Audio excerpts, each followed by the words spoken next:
welcome John Sargent, the CEO of Macmillan, with a warm applause in this beautiful pavilion. Hi, John.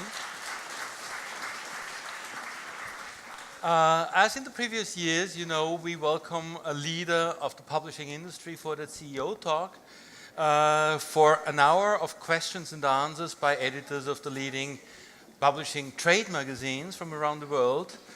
We have a long list of topics that we are curious to see your points upon. And we have a little present for all of you, because that CEO Talk is based on the Global 50 ranking of the 50 largest companies in the publishing industry worldwide. And the summary can be found as a brochure over there, lower to the fire extinguisher. There is nothing symbolic about that setting of the extinguisher. We are taking the heat of the questions right away. Take a seat. Welcome.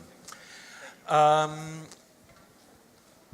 want to start with not a personal question, but a question around a very surprising number in my view, which is the number of 34, which was the positive, 34% positive gender gap of Macmillan in the United Kingdom. You're only men here in the conversation, but Macmillan is by far the company in the industry, in the UK at least, we don't know the numbers for other countries, where there is a very vibrant and good balance between women and men. And that's, I guess, something that is very relevant to both the curiosity of our audience and the company. Do you have an inclusion policy? Is this a coincidence? How did that come?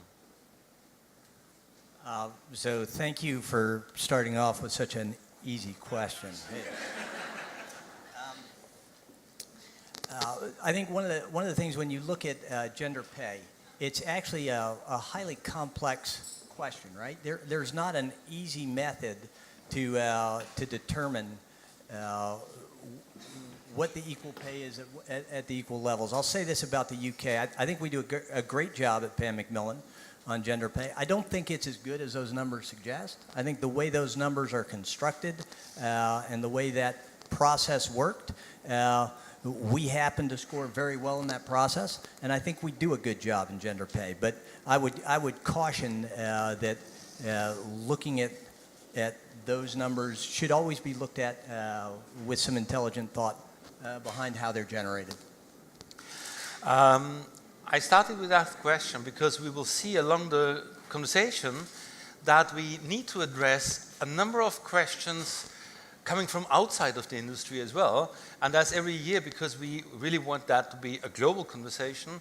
We have the editors of the publishing magazines to add their questions, and that gives us a wide range of different perspectives on the industry. I think that's okay with you. And I start with Fabrice Piot from Livres Hebdo in Paris. Fabrice, what are you interested in? Good afternoon, John. Good afternoon. The book industry used to provide with books a global service trying to meet all the needs of the population. I mean, from documentation to professional training, of course, to entertainment. Don't you? Well, the internet revolution has led to a lot of change in the industry, which I think refocused on entertainment or edutainment. What is your analysis about this, and how would you today define your identity as a publisher? How would you define your specific mission at this beginning of the 21st century? Okay.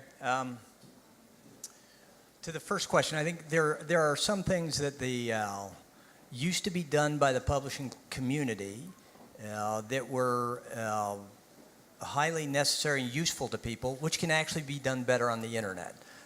You see categories of books like travel books that really struggle because actually the internet provides you better answers than you can get in a book. You can not only see what museum to go to, but you can get if they're open next Tuesday or not, and a book can never give you that. So I think sections of what we used to do are actually served better by the internet, and you see that those parts of the business have fallen away, and they've fallen away globally. I think the focus that brings to the rest of publishing is to do what we're good at and to do what the internet cannot do and does not do effectively, and you see that. You see the fiction, nonfiction, self-help, a lot of the stuff that works really well in today's world in the bookstore is things that the book is the best possible technology for delivering that particular content. And when I say the book, I mean the electronic book, the physical book, the audio book, but that content is best delivered by the technology that we actually control the distribution mechanism for. But don't you think that now even fiction and non-fiction is challenged by internet, TV, movie, and series? Yeah, and I am old enough to be around. I remember when color television came and it was going to absolutely crush the book business and people were going to watch nothing but network TV. And I heard stories that when radio came, that was the case as well. I think there's things that we do better, and look, there's a thing about storytelling that is different from watching on a TV. I'll tell you a story where I grew up. I grew up next to a Indian reservation and happened to be right next door to where a famous American battle happened, commonly called Custer's Last Stand, a battle that the Indians won decisively, their greatest victory in the battle with the United States. And every year they have a reenactment of that battle.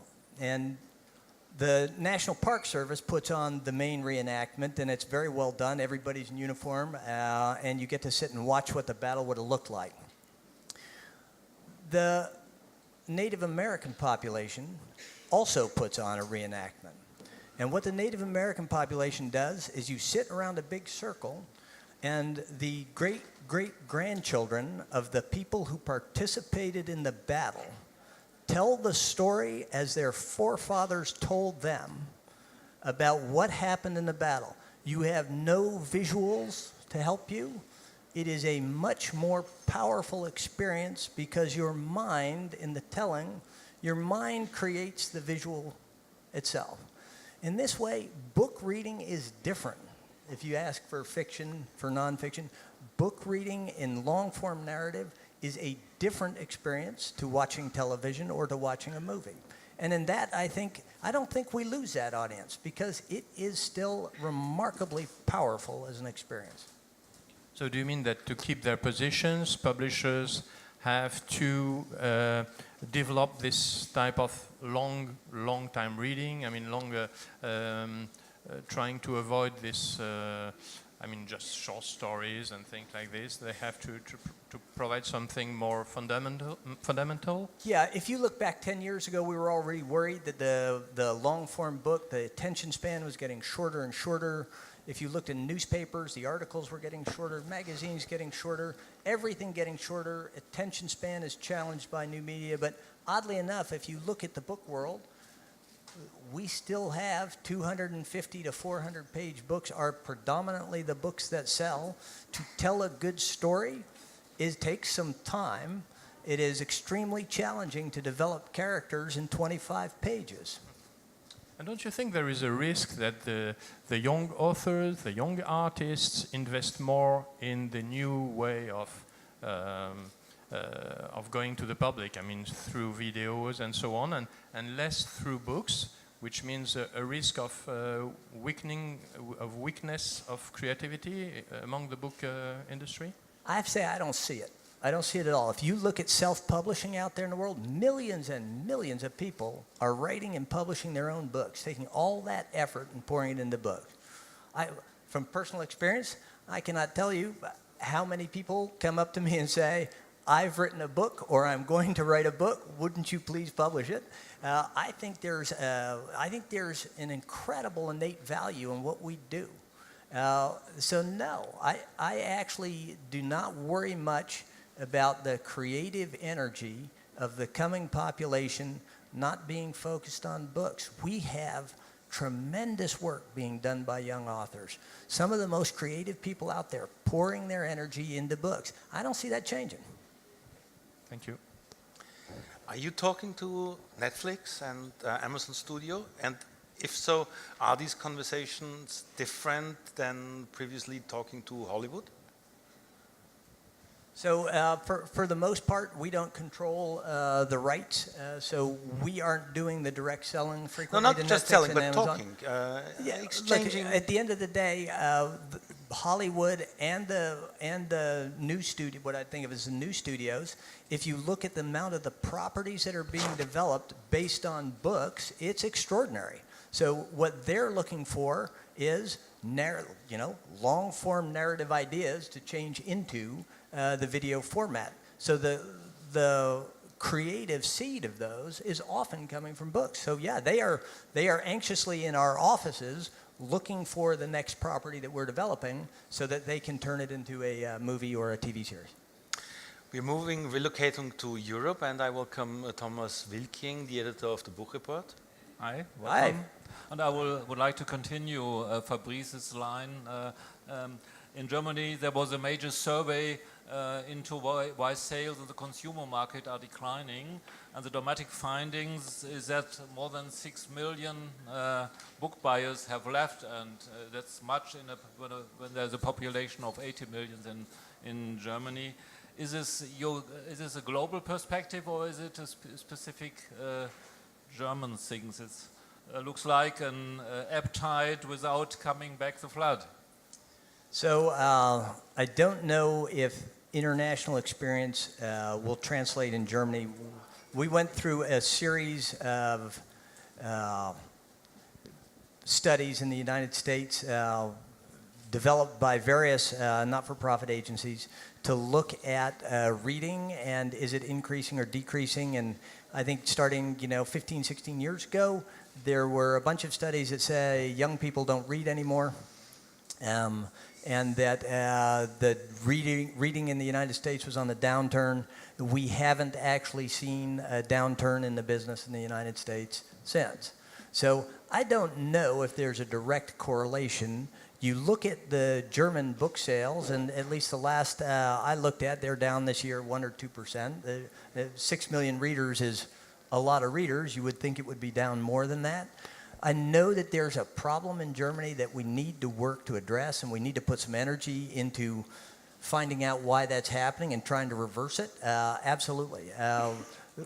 Globally, the history has been that people do, in fact, continue to read, and oftentimes studies come out and say they won't. I found it fascinating when ebooks came out. You would think generally adopters of new technology are young men. And in that case, it was more middle-aged women who adopted the technology. And if you look over time, kids actually prefer the printed book, which is extraordinary given the amount of time they spend on the screen, right? So there is an innate value into the reading experience as a book, which the kids today appreciate, right? The kids appreciate. The discussion of these findings, I mentioned even book lovers and people from the book industry, older than 50 or younger, tell us frankly that they have less time to read books because of their glances on their smartphones and watching Netflix series. Perhaps you would like to share with us your reading or media habit. Well, I don't watch TV. A little football, that's the American type of football. A little football every once in a while, but generally I don't watch much TV. I don't go to movies. I'm a boring guy. I do read a lot. At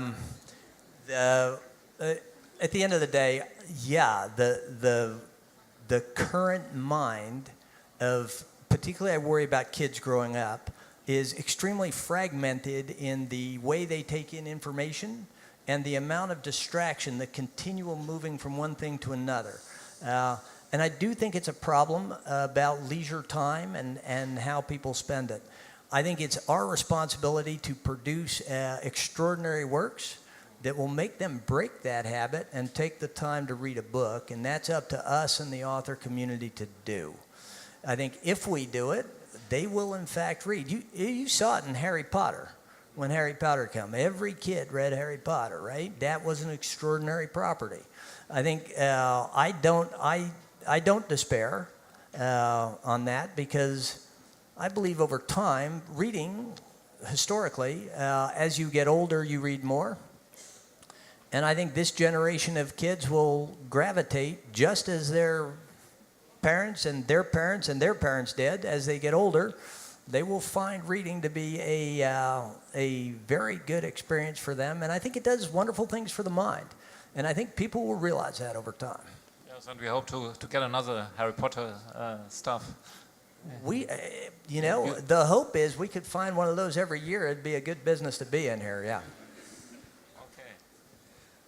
Another topic, the German book industry is regarded as a relatively elegant, not rough and ready sector. Now for weeks there is in Germany, when we are in Germany here, going on a discussion about the rather rough separation of Barbara Laugwitz as a Rowohlt publishing director. Some characterize it as American style. But are you to blame for it? Sure, I'm responsible for it, so I'm to blame. Look, the end of the day, first thing I'd like to say is congratulations to Barbara and to all the people who worked really hard at Rowohlt for the winning of the German Book Prize. I think a great accomplishment. I am the guy who offered Barbara the job as publisher of Rowohlt. And I approved of the recent management change. I think the world of Barbara. I think the world of her abilities as an editorial publisher. And I'm not going to sit here and say anything bad about Barbara Laugwitz. But if there's no information, speculation is flourishing. Is it true that the previously independent working Holzbring houses are to be managed more centrally? That is one of the speculations in the media the last weeks. Sure.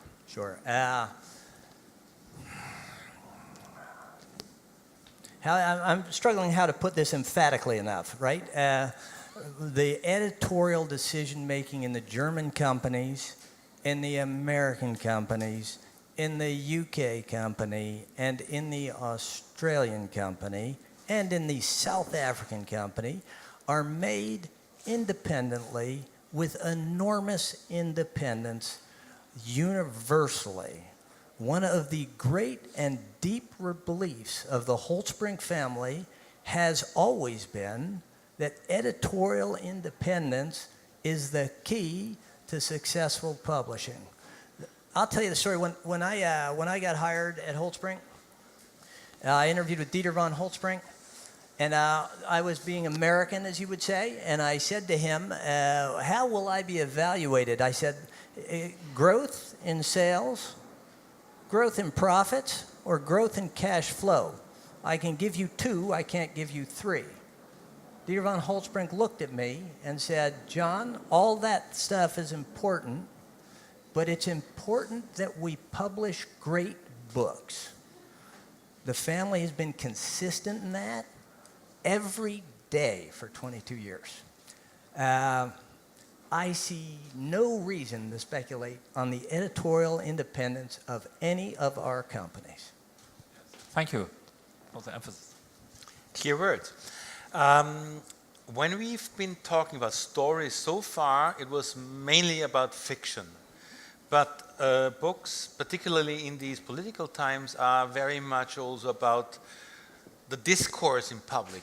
In Germany, in Europe, in the US, and Andrew Albanese is one of the reporters covering this for Publishers Weekly in the US. So he's the specialist here. Truth, stranger than fiction today, right? Indeed. So I have been appointed to ask you about Donald Trump. So one of the easier questions you'll get today. You see, I started with the easy part. Specifically, your run-in with the Trump administration earlier this year when he tried to block publication of Fire and Fury. So we talked about it a little bit at Book Expo this year. You were on a CEO panel there, and you said, and I have a quote here, your first reaction was, in all honesty, my first reaction was, we're going to sell a shitload of books. That wasn't very statesmanlike. Is that accurate, though? Yeah, that's. Yes, unfortunately, that is a correct quote. But you also wrote a very eloquent memo to your staff explaining the decision, and you spoke about it very eloquently then. So for people who may not know the background of that story here internationally, can you talk a little bit about what it was like getting a cease and desist letter from the president and how you handled it? So the quote is correct. I sometimes, I don't know, cease to realize that I have this responsible position and just respond the way I would normally. Please feel free to do so today. So the first thing I thought when it came in was indeed a commercial instinct. But then it very quickly struck me that this was actually an extremely serious matter, right? If you think what happens in the world when a dictatorship comes in or a democracy fails, often the very first step is the government suppressing the press on any topic that is negative to the government. So I thought about that for a while, and I thought, am I overreacting to that? And I concluded that I wasn't. And the reason that I wrote the memo I did to the staff was I thought the freedom of speech is the very foundation of democracy. And that in today's world, the way it's polarized, at least in the United States, the way it's polarized, there is less and less appreciation of the importance of freedom of speech as people become concerned that their point of view be yelled as loud as possible, and only their point of view be yelled as loud as possible.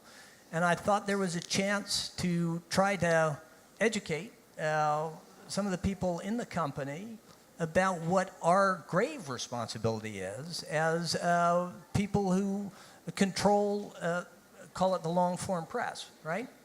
So I got considerable help from the National Coalition Against Censorship. They provided me all the Supreme Court cases and all the justices' opinions. And I went home and I thought about how can I tell people in a resounding way, not from me, but from the nation itself, the importance of the function that we serve that is not a commercial function, is not a literary function, is not a cultural function, but the function to help protect the democracy. So that's why I wrote it, and I did struggle with the last line. I put in something quite childish, sort of a taunt at the president, and my wife managed to convince me that that was not statesmanlike and I shouldn't do that. But it was an intent to say bluntly that it was unacceptable to us, it should be unacceptable to every employee, and it should be unacceptable to every citizen in America, no matter how they vote. Politics, freedom to publish, freedom of the press have been very important issues here in Frankfurt for some time. I think in the U.S. we've taken them for granted a little bit until recently. Had you thought about these issues much before they affected you personally, before you got a letter from the president? No, look, I'm a firm believer that both sides of every argument should be represented, right? In the United States now it's difficult. We have a population in our company, works in our company, who is extremely, call it liberal East Coast point of view, horrified by the president, horrified by everything he does. We have another segment of the population in the warehouse in Virginia that I would guess is 80% Trump voters. And we are all in this enterprise together. right? And one of the things I feel a deep obligation to is to tell both sides of the story. That is our function here. It is not to simply do books that tear down President Trump, but it is also to publish books that look at the other side for the other 50% of America. There is a danger if what you would call the media, the East Coast liberal media elite, publish only for the audience that thinks like them, that the other side of the story will be left behind, and that will cause people to say, geez, I'm not heard. They're not publishing books for me. Who are these people, and why should I pay attention to them? That's dangerous. So I think about it a lot in that regard. I don't think of it particularly as, I don't spend a lot of time ever thinking, geez, could the president actually become an authoritarian figure as opposed to a democracy here? It is still hard as an American. Mm-hmm. It's hard to comprehend. When I come to Germany and I talk to the many people I'm friends with here, it becomes a lot easier to comprehend because there's a different experience here. How much do you think about politics in your day-to-day? Because right now I would say that the political books are making a lot of money for the publishing industry, even though many of those books detail policies that the industry itself finds aberrant, I would say, politely. So how do you balance those? How do you balance the values of the industry coming to work every day with the great sales potential? Are you secretly funding Donald Trump's campaign on the side to keep selling books? No, I can say unequivocally, I'm not. I try to stay. It is difficult for me because I have always tried to make sure politics stays out of the workplace. If you talk about a company that is seriously devoted to a spirit of inclusion, inclusion includes people who think different from you politically, right? You have to include everybody in these conversations.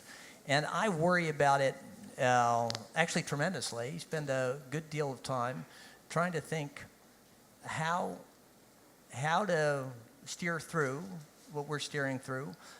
Commercial, yeah, I love the fact that we have this sort of never-ending flow of secret books. You know, when was there a time when every publisher had 4 secret books coming in the next 4 months? This is fantastic for business, but I would trade that tomorrow to be in a different political situation in the United States. And when I say political situation, I mean across the board political situation. One last question about Fire and Fury, which is actually about the publication of the book. Demand quickly overwhelmed supply. The book was out of print for a while, which I imagine drove quite a few ebook sales. Yes. Did you learn anything about ebooks and print books during all of that, or was it just a stressful situation for you? The answer we learned, of course, is people, if they need to have a book now, will buy it in another form than the form they prefer. That's not something new that we learned. We've known that. So I don't think there was a lot of learning in that regard. There was we had a lot of trouble getting the marketplace to accept 100,000 books when we were selling the book to the marketplace, right? So what we had was a spike in demand that was extraordinary. I want to say pre-orders at its peak at Amazon were 23,000 books an hour, right? This was unprecedented. We hadn't seen it before. And making the judgment calls of how many to print was really, really difficult. And the logistics of how to get those books from paper all the way through to the bookstore was difficult. The printers were fantastic. I actually called the heads of all the printing companies and said, you know, America needs to read this book now, and you need to help. And they did. And people will say it was out of stock for a long time. The amazing thing was how fast we went from wanting 1 million books to having 1 million books in the store was actually very quick. John, thank you very much. Thanks. When we talk about books as an industry, for 1.5 centuries, this was an industry pretty much of Western Europe and the East Coast of the United States. Over the past 2 decades, very rapidly, this has widened to a global business, which also means that we have a huge population coming in, and therefore I'm particularly interested in a few words and questions from Carlo Carreño, who is the editor of PublishNews, which originated as a publishing trade publication in Brazil, focusing on the Brazilian market, and now just widened to all of the Latin American market, including the Spanish language world. What's the take on publishing from there? Thank you, Roger. Yeah, I would like to leave the United States a little bit and talk about the global world. I still have some tough questions, but the first one is, during the last maybe 2 or 3 decades, the big groups, the big 6 and then the big 5, are really going global. Macmillan, for instance, as you mentioned, is in South Africa, China, India, Australia, and everything. And the other groups as well have their global strategies. But more recently, groups like Wattpad, Netflix, Amazon, these technological companies are going global in a faster way, on a very faster. More recently, Storytel, for instance, from Sweden. So my question is, are the publishers going global fast enough? They still should be trying to fight this or to run this race with this other company. Is going global still a necessity? What are your comments on that?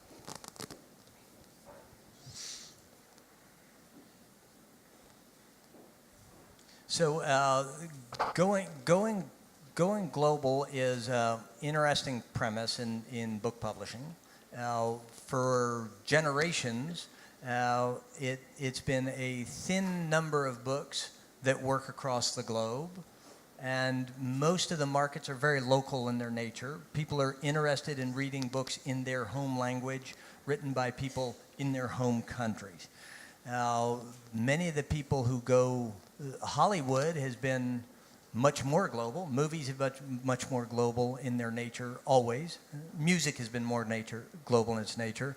And now we see the big technology companies, the delivery platforms are incredibly global, right? So there's now delivery mechanisms that you can use to be global. And the question is our content, what we produce, is it global in its nature?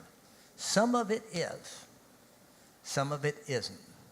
The math is difficult, the translation math is difficult, and many of the countries around the world are difficult for us in scale to compete in. We are not Random House, right?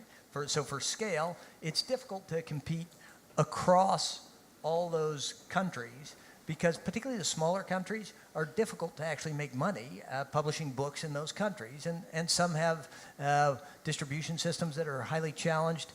If the whole book market in South Africa, where we are, is smaller than our U.S. publishing operation, right? There is a size and scope issue as you go deeper into the global thing. So there are some barriers to entries. Are we doing a good enough job? Probably not. But we do have a whole bunch to keep us occupied in the countries we're actually publishing in. So I would guess our UK guys are the very best at this, because the UK has always had a global perspective, and they are better at making sure our distribution is. They are the best we have at making sure our distribution is global, even if we don't publish globally. I see. I understand what we're talking about content, but going more into the specifics of the publishing business itself. When you look at your offices around the world, do you think the challenge today for publishing are more very local oriented? I mean, every country has different challenges, or you see the same challenge repeating itself in every meeting you have with different offices? I think that's different sort of by sector, right? So Australia has unique problems, and South Africa has unique problems. I think many of the issues that we see in Germany, the UK, and the United States, which is where our 3 big centers are similar. They come at different times, generally, but they face similar challenges, and there's learnings that you get in one that can transfer to the others. But when you get farther afield, for instance, South America, very, very difficult for us to, much better for us to sell our content to a South American publisher who is passionate about the book and has the channels of distribution set up than for us to go and set up in South America. So the language is an issue also, right? So because you're more focused on the English market. Yeah, translation, okay. Yeah. Well, Andrew asked about Donald Trump, and you answer about democracy and freedom, and about the function to protect democracy. being from Brazil and facing the reality we're facing this week, and probably having a president that flirts with fascism, that has been critical to books. His group has even been talking about censoring books in Brazil already. That's an issue in my mind. So my question for you is, do you think that publishers that want a global footprint, like Macmillan does have, they should also function to protect democracy around the world? Function to protect democracy is an interesting few words to put together. Our function in democracy, in my opinion, our function is to provide a free flow of ideas, right? And to be able to be critical of government figures when the time comes to be critical of government figures. In that regard, I think that's our function. Is our function to go to political rallies to raise money for opposition parties? No, right? So within what we do, I think we have a very important function, and I think it is global in a sense that freedom of speech is, in a democracy, freedom of speech is a necessity.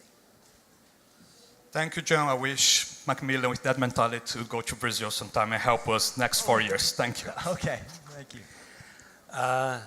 For me, it's quite remarkable that the word e-books and digital has hardly popped up in that conversation so far.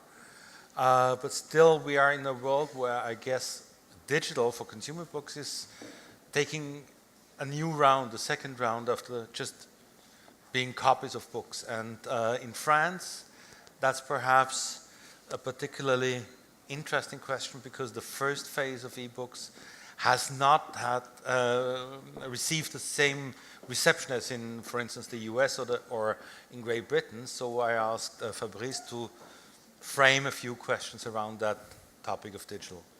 Yes, John. 6 to 8 years ago, here in Frankfurt, so as in New York, in London, in Beijing, and elsewhere, e-book was seen as the most important driving force to the future of publishing.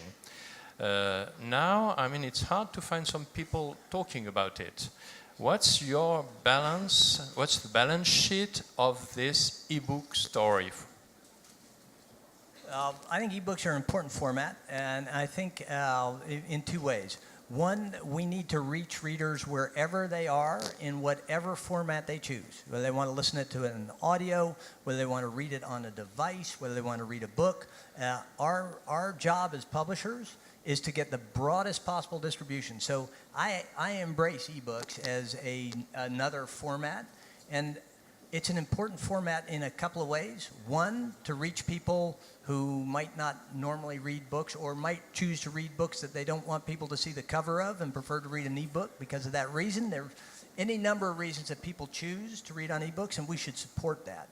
The other thing to be cognizant of is the power of ebooks to change the ecosystem as we know it today. And they are still tremendously powerful to do that.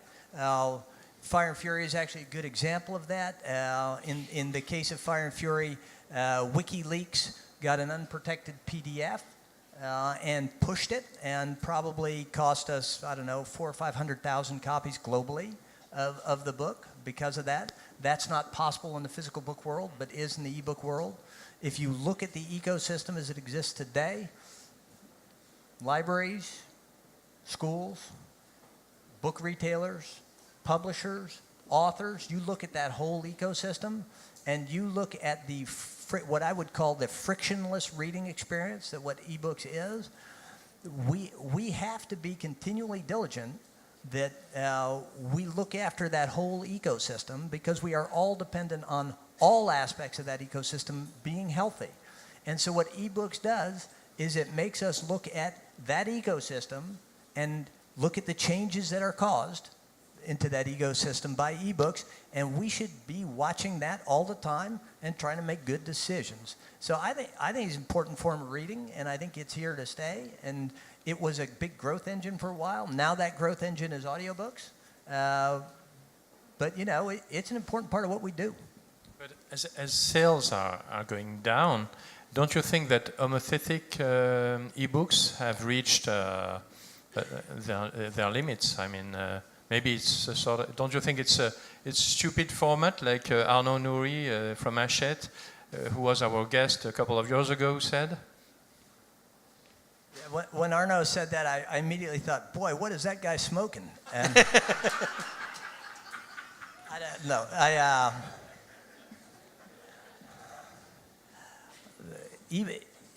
the important thing about ebooks is not the revenue figure that you see published, right? It is not the fact that the total revenue in the United States, the total revenue in the UK, the total revenue in Italy or France is going down in ebooks. The thing to look at with ebooks is how many people are reading them. What are the unit sales of ebooks, and how many aren't sold at all but are being read for free, right? Look at the amount of people who are reading books on ebooks. I would bet if you did your math on that, you would find that ebook sales are not growing exponentially anymore, but they're still growing. Audiobooks seems to be one part of the future of ebooks. How do you see this evolution of the audiobook market? I think it's great. I think it has long been sort of a side format, and now it's coming into the mainstream more. I think it'll be driven by the devices that are being put in homes and cars and sort of the seamless flow of audio into the world today. I think that will encourage people to listen. And I think it's a powerful and different experience. I have friends who buy both, right? They buy the audiobook and the book, and they sometimes choose to listen to it and then to read it. I think it's additive and quite wonderful. Thank you. I guess we wouldn't run out of questions for a while, and unfortunately I just learned on the fly here while sitting here that we don't have the full hours, the full 60 minutes for our conversation. But thank God. I still want to allow 2 questions from the audience, if there are. 1 and 2, please. Fabrice, can you share the microphone? Oh, wonderful. Thank you. Hi. If you just say 1 word about who you are and then your question. Yes. No? Okay. It's not working. Thanks. Hi, my name is Eva Schweitzer. I'm a journalist and a small publisher. I have a question about Jeff Bezos. I think the name rings a bell. Yeah. He has a big public feud with Donald Trump. So Trump thinks Bezos is out to get him, Washington Post. He wants to curb Amazon's cartel. So what is your opinion? With whom would you side if you had to? Who will decide? I don't No, with whom would you side? Would you who rather would I be side with, Donald Trump or Jeff Bezos? Yes. Not that I want to get in trouble or anything. Walt Disney? I mean, I think I'm going to go with a no comment. I don't see I don't see how I win answering that question. And the second? Hi, my name is Antoine Ourier. I work for the website actuality.com. A few months ago, Tor, which is an imprint of Macmillan, decided to add a delay between the publication of its books and the moment those books were available for e-lending in the US libraries. At that moment, when that announcement was made, it was said that e-lending was cannibalizing the digital sales of books, and it was also said that there would be much more data to prove that point. A few months later, we're still waiting on the data, but can you give us some insights about this decision and maybe why it was made, simply? Sure. We look, as I was saying earlier, we look at the reads of ebooks as opposed to looking at the unit sales. We look at who's reading them, where they are, how many units are reading, and we have seen a corresponding almost one-for-one growth in library reads, and that goes along with the decrease in the sale of ebooks. So it becomes a matter of concern for us. And we're looking at it. We're testing to try to get some good numbers and figure out what's going on in the marketplace. And that's what we're in the process of doing. I think we were pretty clear that we weren't going to say anything until we got our testing done, until we analyzed the figures, and we weren't going to make any new decisions on how we're going to sell our books or where we're going to sell them until we were done with the analysis. And you know, it's about a 3-month testing period, and then we'll make some decisions. Thank you. As I said, unfortunately, we have to wrap it up here.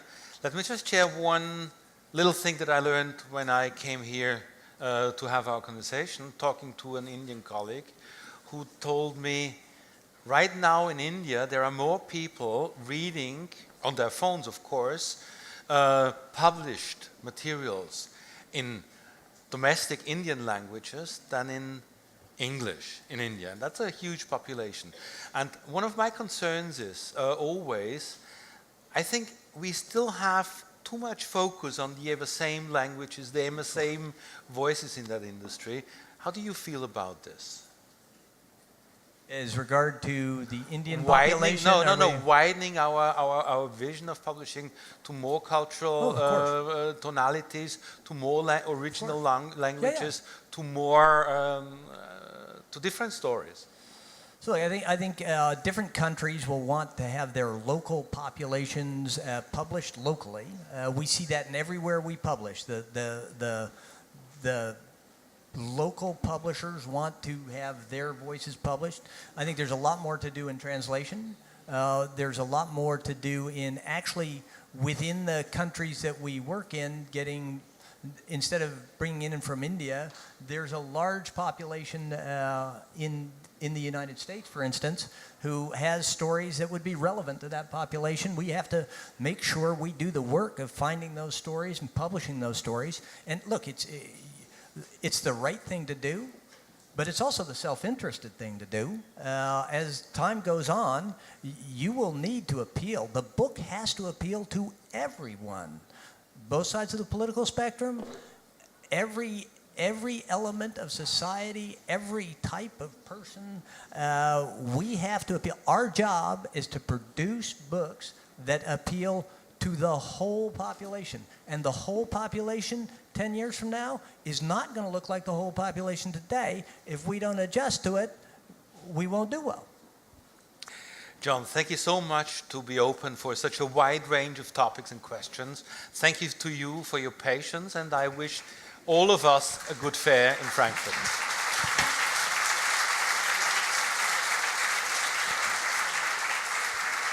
And take your copy of the brochure for the Global 50 ranking, or otherwise go to the websites of the magazines here, because there is a full report that you can purchase also for your documentation. Thank you so much.